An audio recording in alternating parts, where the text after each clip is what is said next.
let me just kick it off to everybody. So this is our first.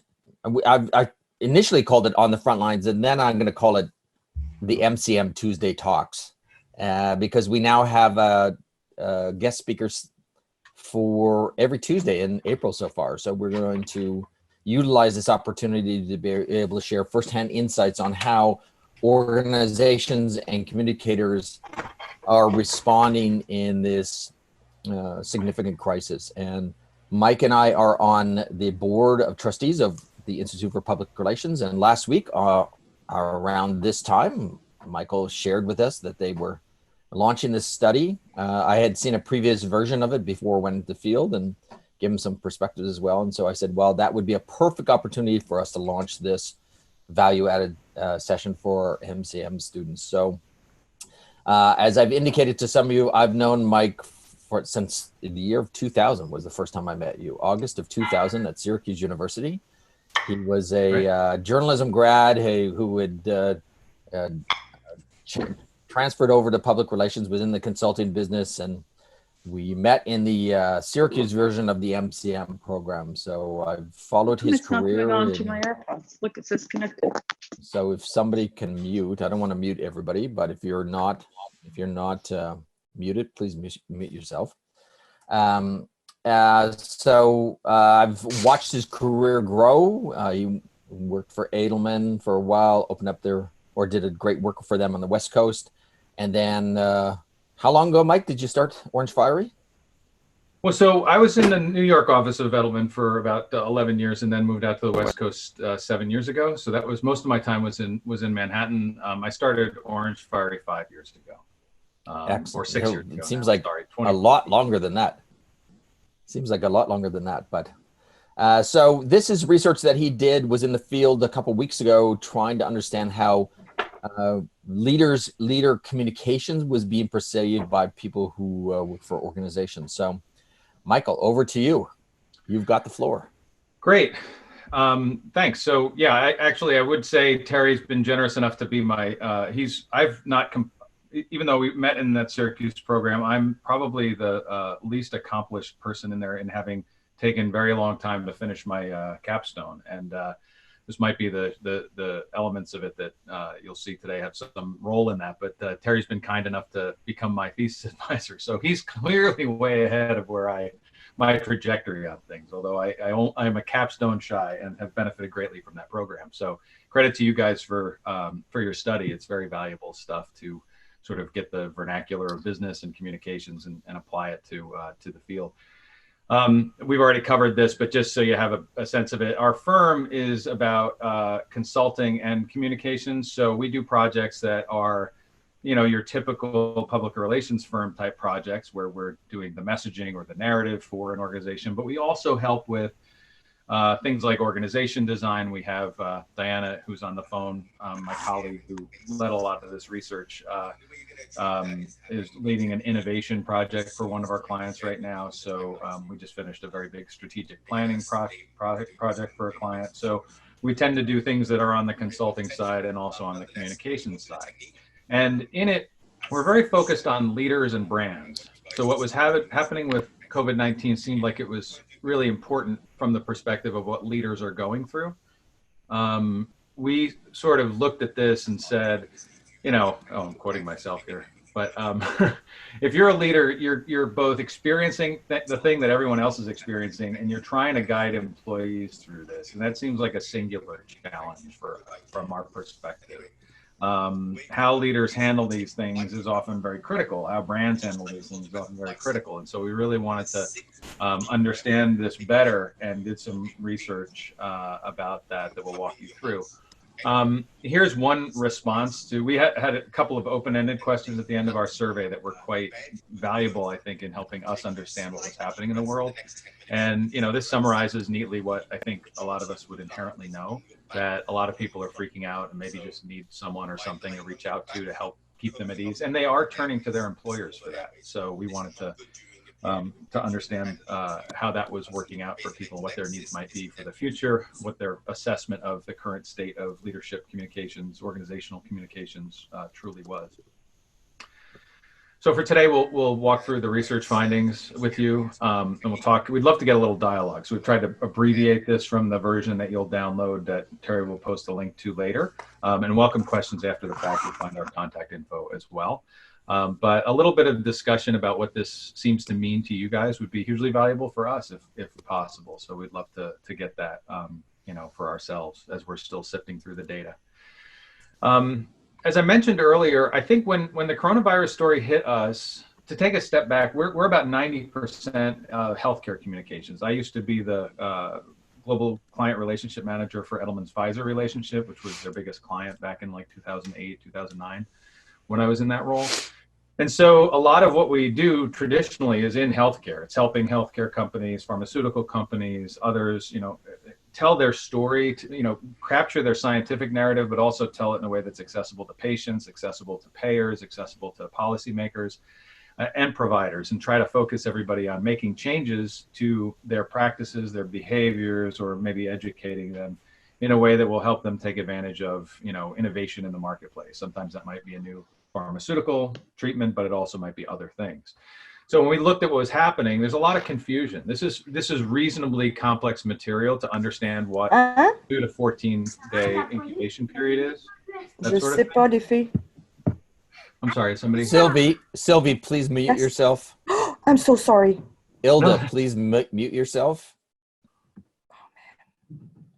No worries. I've got an 11-year-old who's attending class on Zoom these days, and it's quite comical. So everybody, no worries about interruptions. But in any event, we wanted to explain some of the scientific piece of this for people, and so we put a briefing up on March 16th, which you can also find on the website, and tell the COVID-19 story through data, but also put forward some leadership behaviors about, the importance of being open and honest, the importance of conceding what you know and don't know, the importance of being empathetic and reaching out to people and trying to meet them where they're at, the importance of communicating frequently in this time when people are dealing with lots of ambiguity and trying to sort things through, and that sort of thing. So we really wanted to understand what was happening in the field, and so we put together a survey for this and fielded it, as Terry mentioned, and thank you again for your help on it, Terry, on the 25th to 29th of March.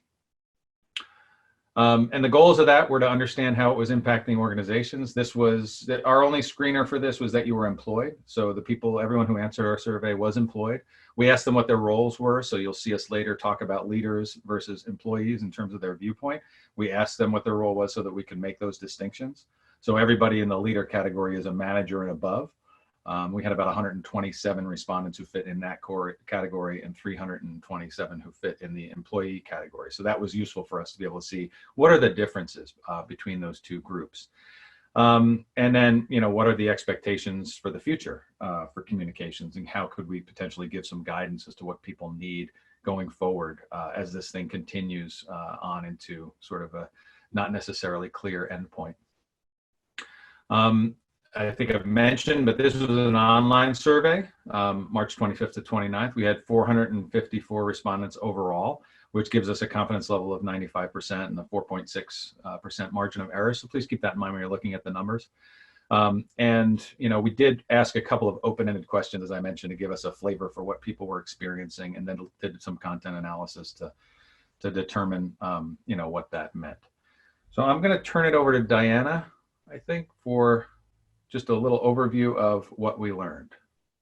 Okay, so I'll talk you through the data just a bit.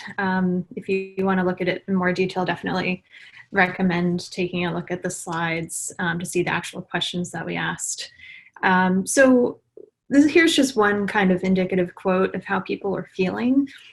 Just be open and transparent with employees. These are scary times. So it's extremely important that any leaders are not brushing aside, trying to make this seem less of a concern than it is, recognizing that people are very anxious and they just want to know what's going on, what do their employers know and don't know. So the first slide in terms of the data is that 83% of the people who responded to the survey said that the public health response to COVID-19 has had an impact on their organization. And we asked them what kind of impact it had. People could choose multiple responses here, but majority, 58%, said it was a shift in activity. So maybe they had to become focused on new or different things. But a number of people also said a decrease in activity.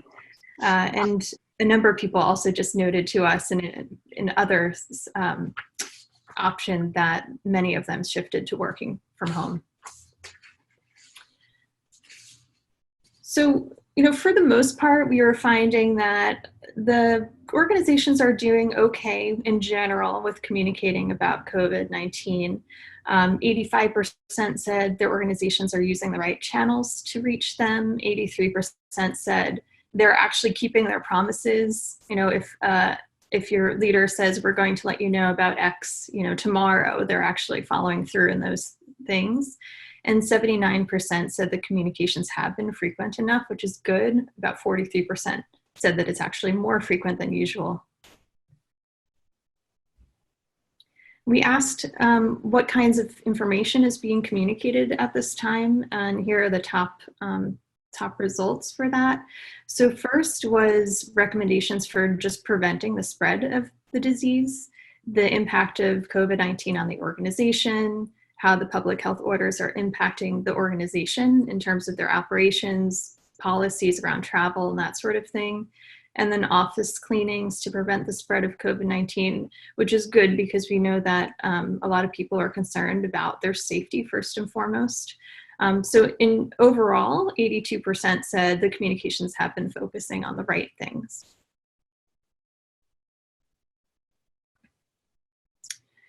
And respondents rated the communications pretty well on some things that we care about a lot as communicators. So trust, tone, clarity of the message, and how open and honest the communications are seeming. So these percentages are noting how many people said that each of the communications were extremely or very trustworthy. The tone is extremely or very appropriate, extremely or very clear messages, and extremely or very honest and open communications. So the next group of people would have rated it as moderately so. And, for the most part, we thought that the responses here were decent.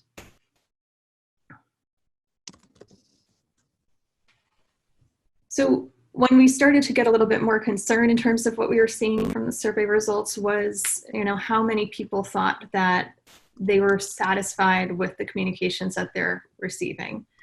So 55% said they were extremely or very satisfied. And then 11% said they're not satisfied at all, really, which is concerning. And 53% of employees and leaders said that the communications are useful and actually saying to them, what should you think and do? They understood what the purpose of the message was. And 13% thought they're not at all or not very useful in communicating what they should think and do. So here, there is a concern that in general, if someone works in an organization, they might not actually be getting any useful information right now based on the kinds of responses that we saw on the survey. And I just wanted to note, the notion in a survey like this, we were using a 5-point Likert scale. So we're looking at the top 2 box scores. Top 2 boxes, kind of a tradition in survey research of some merit, some level of enthusiasm that we can feel good about that strength of response. Moderately can mean a lot of different things. So when evaluating brand strength, other types of survey, we tend to orient ourselves toward the top 2 boxes. So even more concerning were some of the responses that we received to these questions.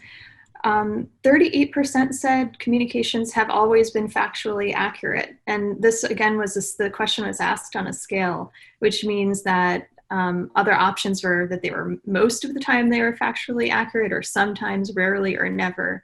I mean, we think that an organization communicating about a very serious issue like this, we would have hoped to have seen this response about how factually accurate the communications were to be a lot higher. 34% said the messages had a clear purpose. 25% said it's not effectively addressing misinformation or rumors that they might be hearing.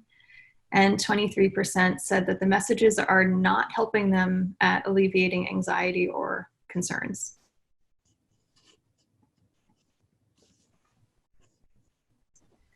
And then this slide really focuses on 3 leadership behaviors that we think they're critical for a good leader, and they're extremely important in a crisis situation. So we asked the survey respondents whether they thought that the messages that they've been receiving are clear and use clear terminology that they can understand, and whether they clearly indicate what the leaders of the organization know and don't know about what's going on in the situation right now. And then whether or not they felt that the communications made it clear that they can come to their leaders with questions and they are available and at their service as employees.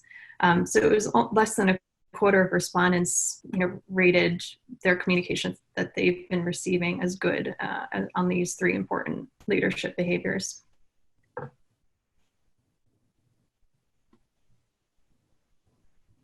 Couple interesting comparisons that we wanted to note are leaders gave higher marks than their employees in some areas. Maybe this does not seem that surprising, but there's a very significant difference in the top 2 of these especially. So leaders thought that their communications were much more honest and open than employees did, 75% to 58%. And leaders also thought that they were doing a much better job at helping alleviate anxiety and concern than employees did. So the difference there was a 13% difference. There was also differences in whether or not the communications were frequent enough and whether or not they were indicating, what information organizational leaders had versus didn't have the time that they were talking to their employees. And just to underscore the point, I think one of the things that we have always observed with leaders is, if you think you've said it often enough, you probably haven't. Or, when you've said things for the 8th time, people are probably hearing it for the 3rd time. This gap is, we're always counseling our clients on this gap, and this provided some real evidence around that point. So interestingly, there was the reverse of this happening in a few of our questions. Employees actually rated the communications better than the leaders did. So one of those areas was in terms of the tone of the communications, where the employees thought that it was better than leaders. Employees thought that the communications were doing better at acknowledging the difficulty of the situation than leaders did. And 2 items where the difference was a little bit less of a big difference was communications using clear messages and clear and consistent terminology, and having a clear purpose. This might indicate a little bit of leaders not being quite sure of whether or not they are communicating the best possible way. They might be questioning the tone or their acknowledgement of the difficulty of the situation.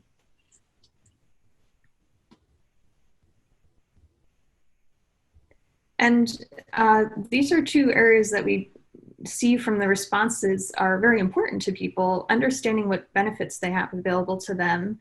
It could be sick days. A lot of companies have changed their sick policies, personal days, other flexibility that people might need to care for people who are ill or children who are unexpectedly at home. And then resources for emotional and mental health are things that people want to have more access to.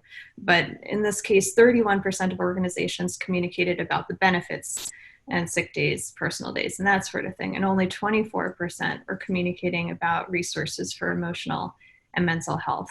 And that was one other area where we saw there was a bit of a difference between what the leaders thought and what the employees thought. Leaders were more likely to think that they were doing a good job communicating about resources for emotional and mental health.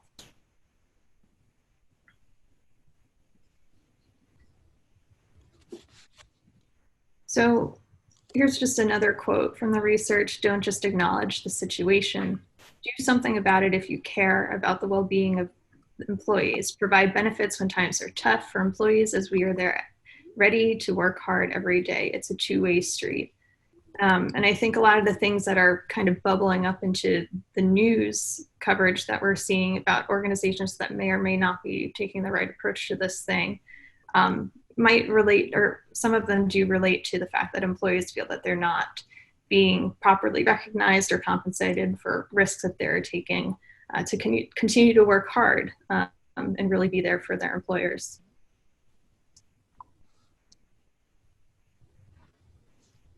So This is another shocking point for us, was whether employers are going to step up their communications efforts moving forward. There's still time. This is going to continue for weeks for sure, and possibly months.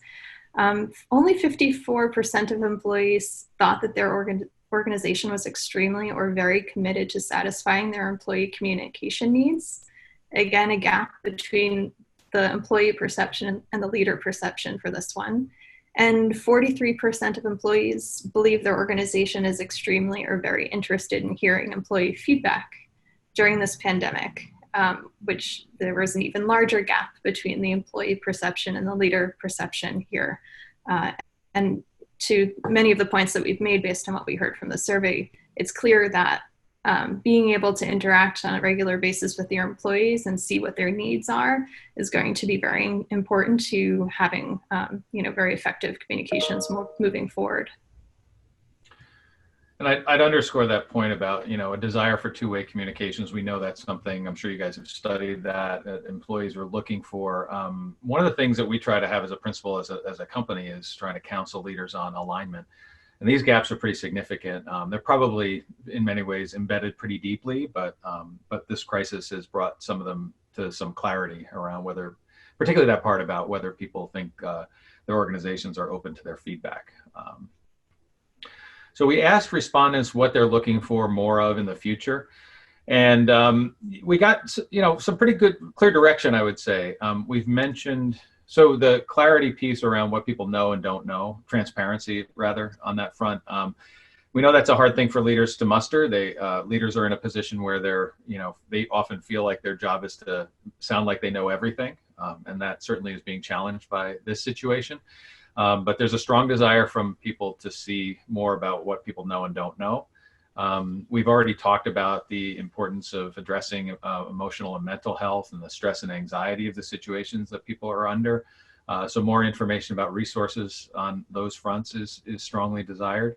And there's a bunch of things that sort of clustered together to form a picture of what people are looking for. Stronger acknowledgement of the difficulty of the situation. A pretty substantial number wanted more frequent communication, although there were a few who said they wanted less or felt that communication had already been too frequent. More clarity in communications was something that was noted pretty highly, as well as direct acknowledgement of misinformation and/or rumors. And I mean, we've certainly seen a lot of misinformation and rumors in the early going on this crisis. And finally, this last, sort of highly personal information about sick days, personal days, other benefits, and what people are entitled to is also something that people want more clarity on. We got a number of other, submissions, open-ended submissions under other, which I thought were indicative of what some people are dealing with. Obviously, these are more individual answers, but more information on the scenarios of the future of the business, which comes up again later.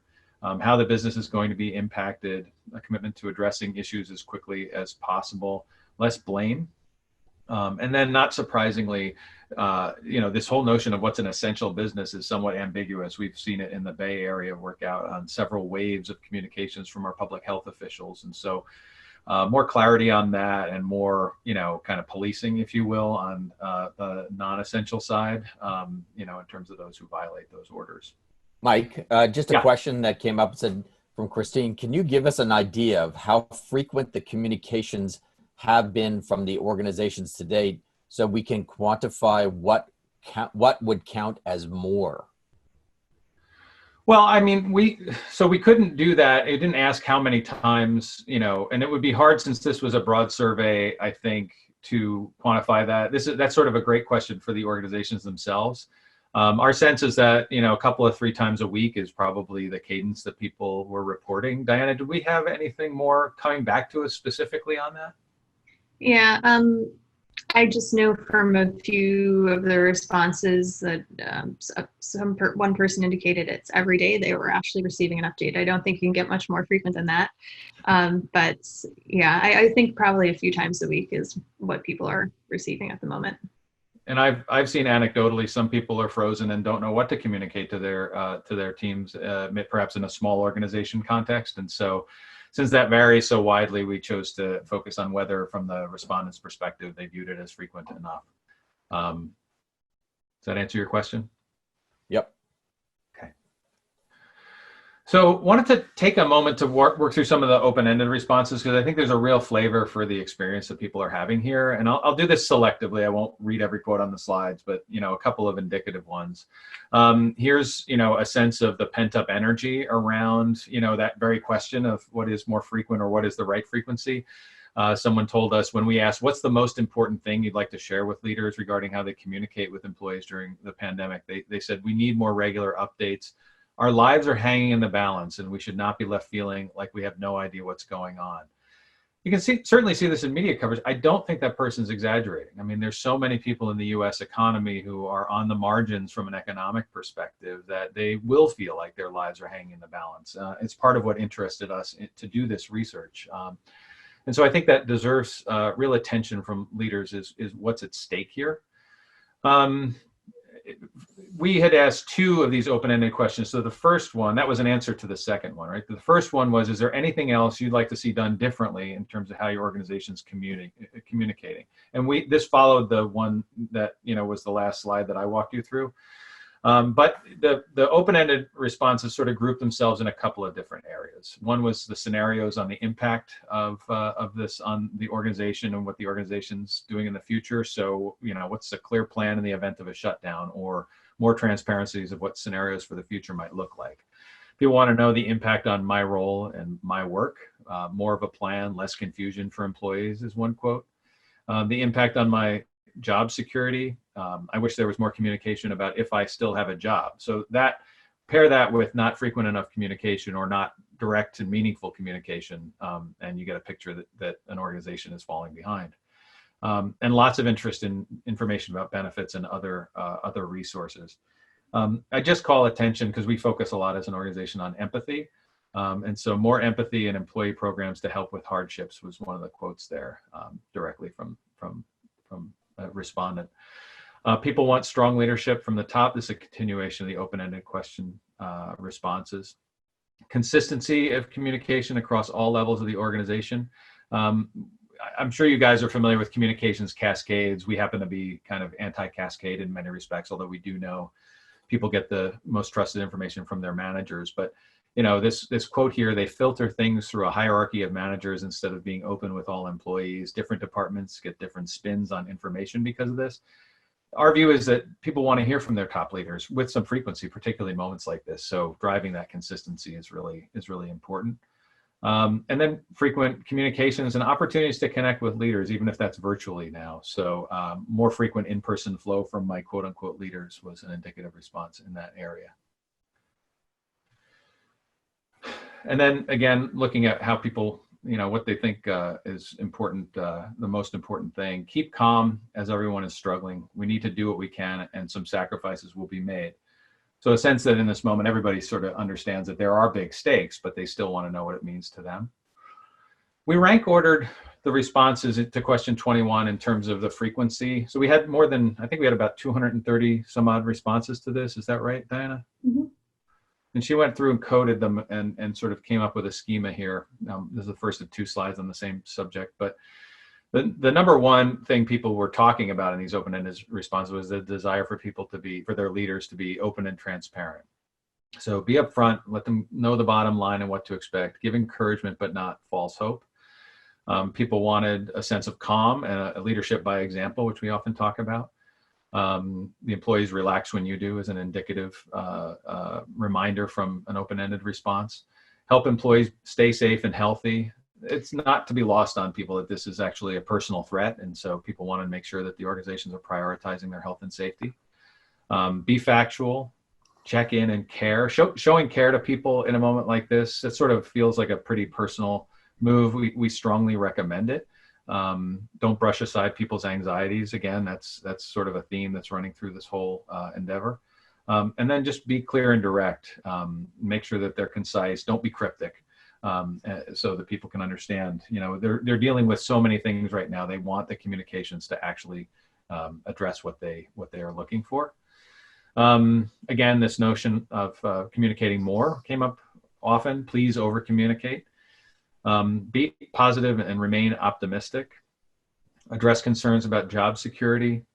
And again, you see this notion of scenarios and plan. What are things happening? What's this mean for the future? And acknowledging working together. The sense of employees want to know the company is as committed to us as we are to them speaks to that two-way street that we had talked about earlier. And I think that's, something that this is a moment where all of that, sort of pent up feeling and reputation and trust that you may or may not have with your organization comes into sharp focus. And so, an opportunity to address that for organizations that can. Okay. Vanna? So we're going to summarize. I think we have 10 recommendations based on what we heard from the survey. You might have thought of others as you're listening to the results as well. So the first four are all kind of around the same theme of empathy and compassion, and providing people the things that they need at this time. So first is show empathy for employees. Recognize that there's an emotional toll on people, and different people are going to be handling the situation differently because they have different circumstances and situations at home, etc. They might have a whole family of high-risk individuals that they're extremely worried about. So empathy is key, putting yourself in other people's shoes. Just showing that you care and that employees are your top priority. That is a two-way street. They work hard for you as a leader, and you care about them and their well-being. Being a visible example of how to stay positive is number 3. So employees relax when you do, if you're a leader. You have to be a little careful about this. We would say responsible optimism. You want to be positive, but in a way that is appropriate to the situation, reflects how difficult it is for different people. And number 4, share information on dealing with stress and anxiety. Although you wanted to note, don't be too directive about it. You shouldn't say to all your employees, you guys should meditate, it's really going to help you. In fact, we got a response to the survey from an open-ended response where someone said, please stop telling us to meditate.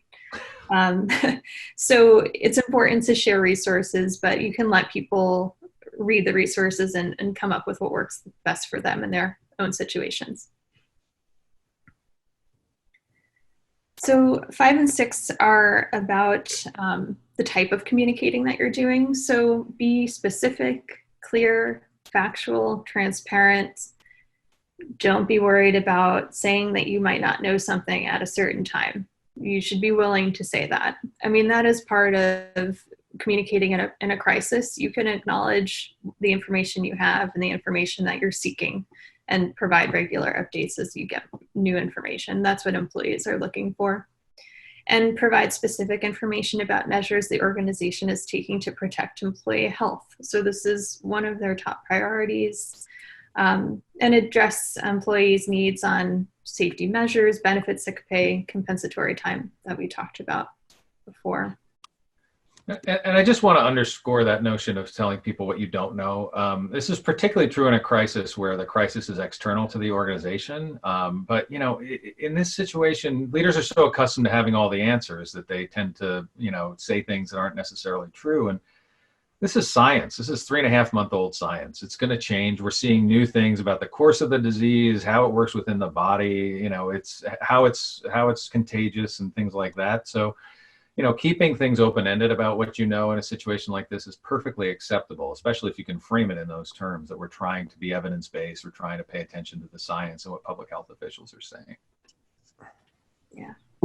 So establish direct communications channels from leaders to employees. So this is to the what we discussed about the communications cascade, and sometimes it's better to have the communications coming from a single source, from a CEO, for example, so everyone is hearing the same message. I think at the same way, you want the channel to work in the opposite, so employees can reach leaders and provide feedback as well.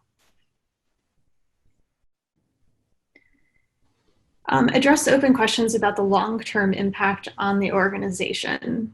we heard a lot about this. People want to know, they want to be confident that their leaders are thinking ahead, that they have a plan for the organization, that they're thinking about different scenarios, for the business impact and business continuity. And so they want to hear a little bit about this now. We've gotten past the need for immediate information about how things are changing with COVID-19. And they want to hear a little bit more about what are the plans for the future. Sorry, Diana, just a question that was raised by Sheldon. What are the signs your organization is ready to return to, quote, business as usual messages? Can we start returning to normal? To Mike's point about evidence-based information, I think that not very many people have the answer to that yet. And we're going to be looking to the experts and epidemiologists to understand that a little bit more about when it's safe and how we should be going back to business as usual. Yeah, I think it would be tone deaf to be business as usual at the moment. But I do think that, we're in a moment where things are so ambiguous in the future as to when we'll return to work, if we'll return to work, what the return to work might look like from a virtual versus in-person standpoint, other things like that. So I think what people are really looking for is, again, this longer term impact, as much as that picture clarifies, is when you've made some decisions, communicate the decisions. When you're contemplating decisions, talk about what the options are that you're evaluating, so people have some sense of it and frankly can give some of the feedback that they so desire to give, I think. Yeah. So number 9 is ask people how they're doing, create mechanisms to regularly solicit employee feedback. Extremely important, especially as we saw that less than half of people who responded to the survey think their employer is interested in their feedback. We need to make that clear. And 10 is, as operations normalize, seize the opportunity to build greater trust and satisfaction through communications. So, this is the idea that there are, despite how challenging this is, there are opportunities that can come out of it.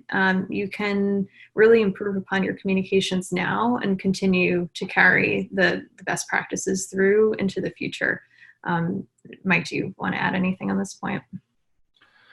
Well, I think, we debated this a little bit internally. My sense of the very quick thumbnail of everything we've walked you through here is that organizations realized that they needed to communicate here. They got very tactical. They did a good job with the sort of, basic frontline, like something changed, here it is, sort of communication. And everybody needed that in a crisis. So you saw pretty high marks on these front end, I'm getting information, it's reasonably clear for me right now, it's frequent enough, that sort of thing.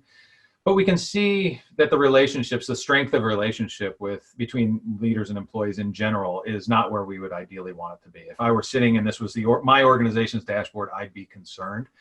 So I think the question is, can you transform that relationship in the context of this crisis? Show that you can be transparent, show that you can lead, show that you are willing to lead by example, and take feedback, and build some of those mechanisms in that we know from our research build greater trust and satisfaction overall.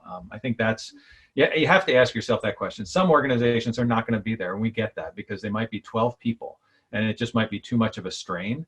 Or there might be reasons why they're further on the continuum of we need to build these basic mechanisms. But I think for those who can use this as a transformative opportunity, there really is something here. And a question came in, but I want to come back to that point too. But Sarah had a great question. Is this study also an indication that many organizations tend to avoid emergency planning to start with? At least among most small, medium, some large businesses, some might have a business continuity plan, but not a set of common plans to address different kinds of disasters. Well, I've done a lot of crisis planning in my career, and I would say that there gets to be a bucket of things that are so, like either unlikely or out of my own control that you don't think through all of the steps. And candidly, this is, again, to the 83%, I know that's a very obvious number that 83% say the public health or response to the pandemic has impacted their company. But it's a national survey, and that's a massive number. I think we should really pause and say very few things have that kind of singularity to them, and this does. So based on that, I would say most people, that I anecdotally interact with in communications were reasonably caught off guard by this, particularly by the kind of changing landscape of what should we do.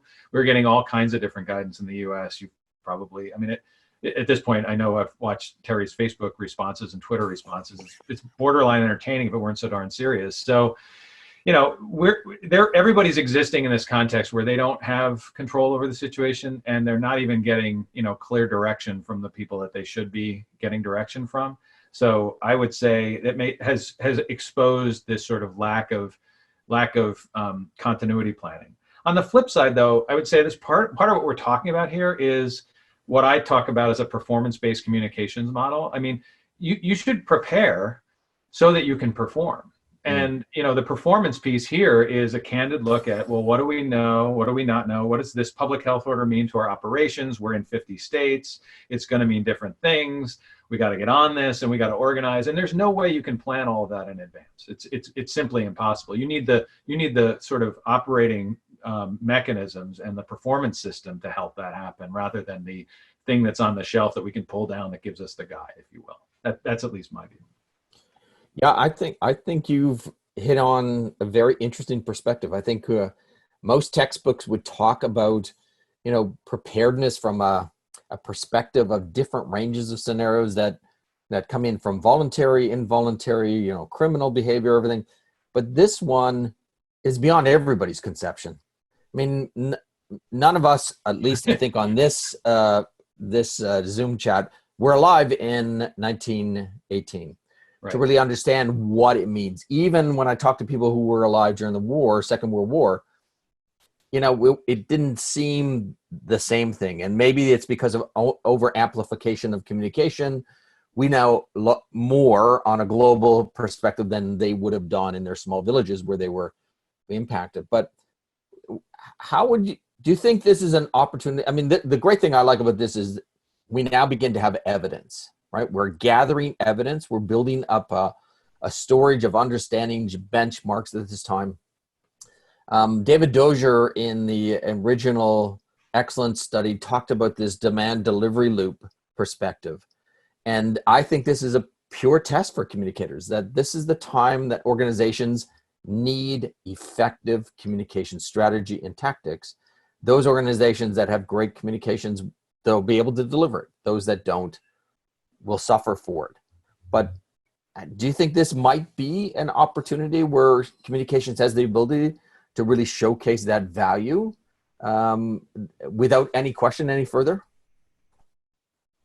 I mean, I think yes, I really do, because this is one of those things where most of the time the relationship that's critical for a communications department or a leader to have permission to go and do is with the CEO for the most part, or that dominant coalition that we study in the excellence study. I think, this is such an unpredictable, unpredicted new situation to most leaders that it does provide that opportunity for communications to come step in and say, we have, you don't necessarily know what to do. None of us do. So here's a moment where we need to put into place the mechanisms that allow us to say what we know when we know it, to bring people together virtually in new ways. Like, we're going to have to invent some rules here. We're going to have to be as clear as we can, all of those things. Like, I have a friend of mine who runs a small dental practice in Western Massachusetts, and I was talking with him yesterday, and he's had to furlough all of his employees, but they're all, because of the way the furlough works right now, they're all eligible for a disability. But he's got to communicate with them every day as part of the conditions of the furlough so that he's fulfilling his obligations. Now, this is small time stuff. We're talking about, a dozen people.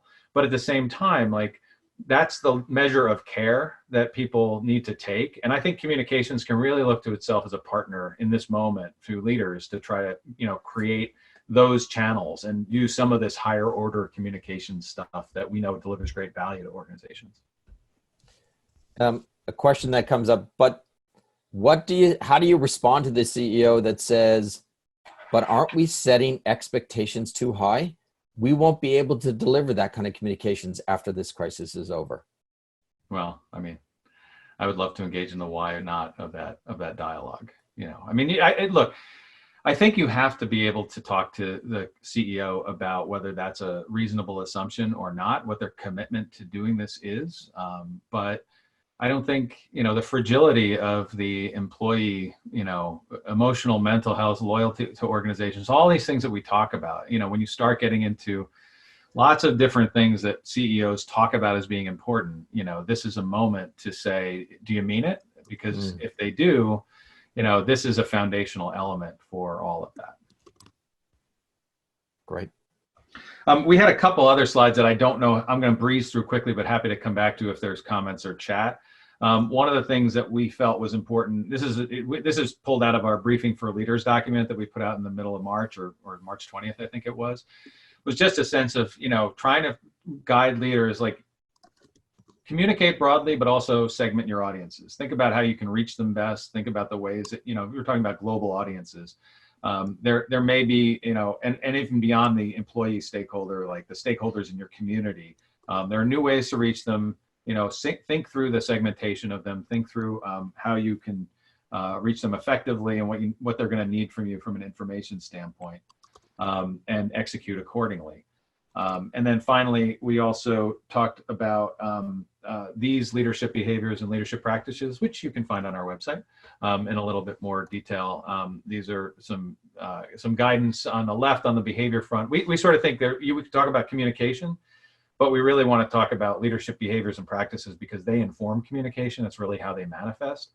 So this notion on the left side of being present, listening, trying to be clear and calm, getting comfortable with ambiguity, again, what we know, what we don't know, demonstrating empathy and self-awareness. Those are behaviors that are going to get you through a situation like this where it's ambiguous, it's opaque, but you still have to lead.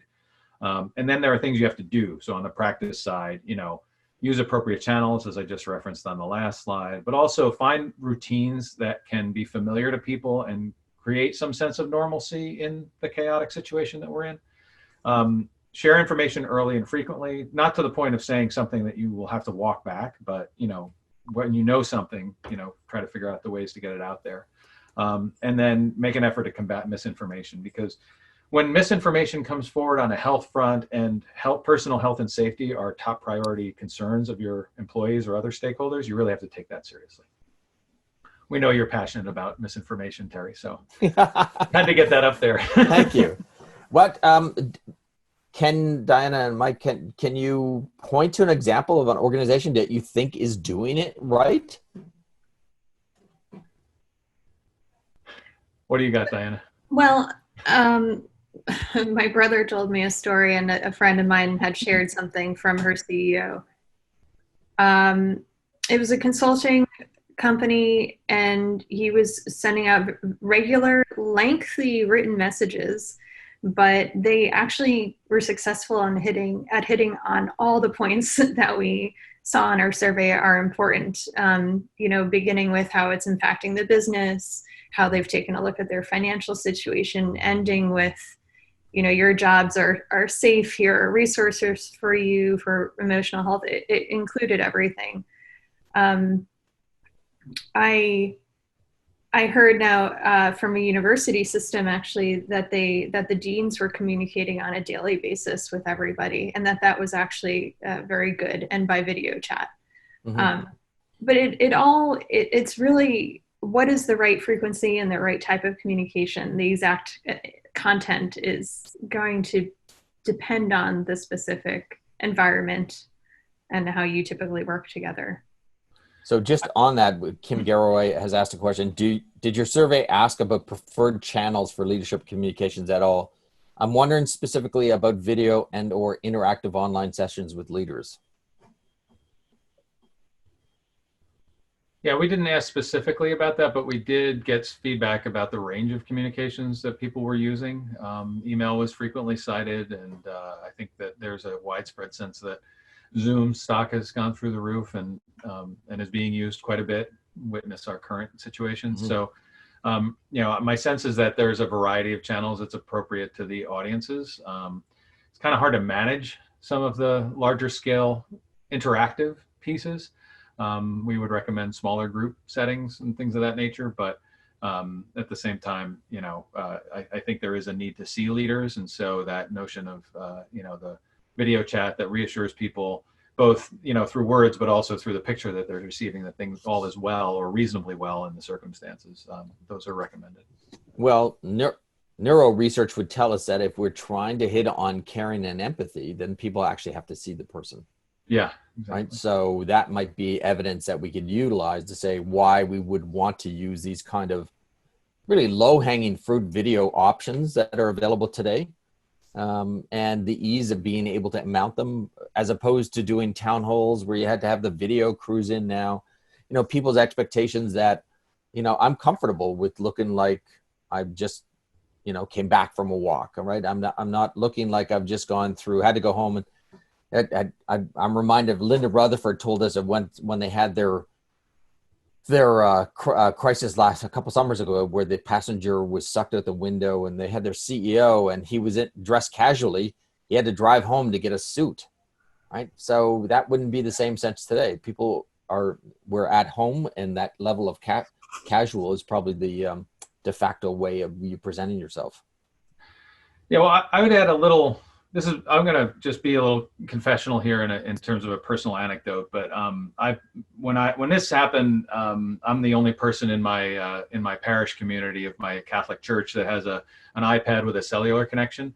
So I've been going and we've never done anything like this before, but we're broadcasting Mass every day on Facebook Live. To your point about low-hanging fruit opportunities for people, and it's been fascinating to see what the response to that is. So we're not talking about the same thing as a leader, kind of talking to the organizational community about where we're headed or what this pandemic means, but a church leader talking to people on Facebook Live, doing Mass, but we're getting 30, 40 people a day, some as far away as the UK. We've had people from Rio who are former parishioners and somehow are connected with the network. And you see this community that's forming. And it's a very different kind of community, obviously, but it seems to be very naturally forming as things are moving. So I agree with you, the low-hanging fruit of technology and where we're at today. Think about if this had happened in the 90s, Terry. Yeah. Like, we would be really in a rough spot. No question about it, right? So, we have these opportunities. To some degree, those opportunities shape perspectives on what's possible, and I think shape expectations, and we should probably do our best to utilize them. Does anybody else have any other questions? I've seen no other in the chat room. If not, I want to thank both of you for fielding this survey. It's a very interesting survey. I would encourage you to do it again, probably at the end of the month in April, because it would be interesting to see what kind of change has happened over that period of time, or not. Right? You want to talk about empirical evidence. But I want to also thank you for sharing it with us and our community. We have, this executive program, we have students that are here, but we also have people who have gone on and are leading the function at financial institutions and government who have tuned into this. And so I'm sure that you'll get a huge hit on your PDF as you go through it. And we're going to make this recording available only to our MCM community. We won't share it beyond that unless you want us to do that. But I thank you very much for kicking off our Tuesday's talk in the MCM program with such fascinating and interesting research. And I wish you all the best, continued good luck, and keep safe, especially for those in New York City. Stay home, wash your hands. And I look forward to hearing more. Maybe we can pick this up in another month or so. Yeah, that sounds great. We would agree. We're very interested in the evidence. Obvious. Thanks a lot, guys. All the best. Thanks. You too. Thanks, everybody, for tuning in.